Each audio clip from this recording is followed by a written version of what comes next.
احنا كنا في شبرا لو حد دخل عاكس بنت من عندنا حتى لو انا ما اعرفهاش ده ما يخرجش من الشارع.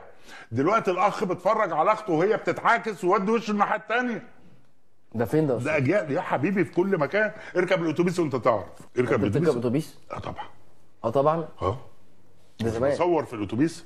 بتصور في الاتوبيس لكن ولا عايز اركب الاتوبيس؟ ما انا بقى ده انا بقالي 20 سنه نفسي اشوف محطه المترو شكلها ايه وخايف.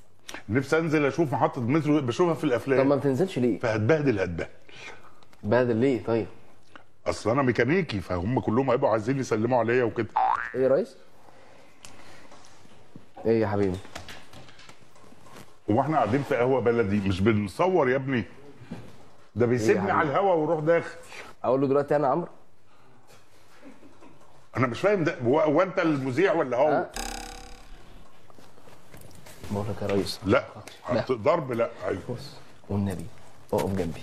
طب ما انا معاك اهو في ايه؟ ماشي. المنتج بس بتاع البرنامج في واحد مطرب بس كده قريبه هو اللي عامل لي لبكه كده ومخليني بصراحه مش عارف اتكلم. منتج ايه؟ منتج البرنامج ده عشان خاطر رئيس. يا عم ما انت عامل كام حلقه هنا؟ دي الثانيه. دي الثانيه؟ يا لهوي النبي يا ريس. اعمل ايه؟ في ابن اخته بس مطرب هيجي بس يخش يغني يقول له الله احسنت شطور وحاول ترقص معاه يعني. ارقص مع مين؟ مع يعني سقف له كده يا ريس بلاش ترقص يعني. لو ما عجبنيش هديله بالجزم. خلاص يا عمرو هو هيرقص يا عم. خلاص امان. استاذ سامي في جيبي خلاص. اسمه ايه المطرب؟ اسمه ايه؟ يا لهوي. اعزائي المشاهدين حبايب قلبي ورجعنا تاني بعد الفاصل ومعانا نجم النجوم سامي العدل. وزي ما انتم عارفين يا جماعه برنامج الليله مع شيكو ان احنا كل حلقه بنجيب ضيف جديد وموهبه جديده. النهارده يا جماعه مش هنجيب اي مواهب، النهارده هنجيب نجم العيار التقيل قوي، نجم التكاتك، نجم الديجات، نجم المهرجانات، نجم افلام السبكي، احمد الكردي. سافر ريس حبيب قلبي يا نجم يا نجم. وحشني عمهم. يا نجم يا كردي يا جميل. حبيب الجمال اتفضل يا جميل اتفضل يا جميل. خلاص عشان ايوه انا معاك اهو. اهلا يا احمد منور. بس من اول دخلتك نجم. يا لهوي صدق نفسي انا معايا احمد الكردي وسامي العدل يا جماعه.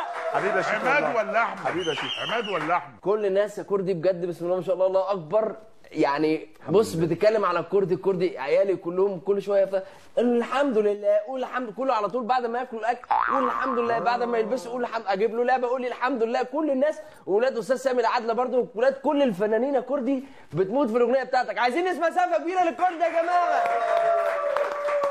حبيب قلبي يا كردي. ربنا يخليك يا حبيبي ربنا يخليك. بجد قول لي يا كردي احساسك ايه بعد ما صورت الكليب ده فضل من عند ربنا الحمد لله. إيه فضل من عند ربنا. حسيت بايه؟ اول حاجه كل الناس عامله يعني كل حاجه في الدنيا فايه الافيه الجديد اللي احنا نعمله محدش عمل قول الحمد لله.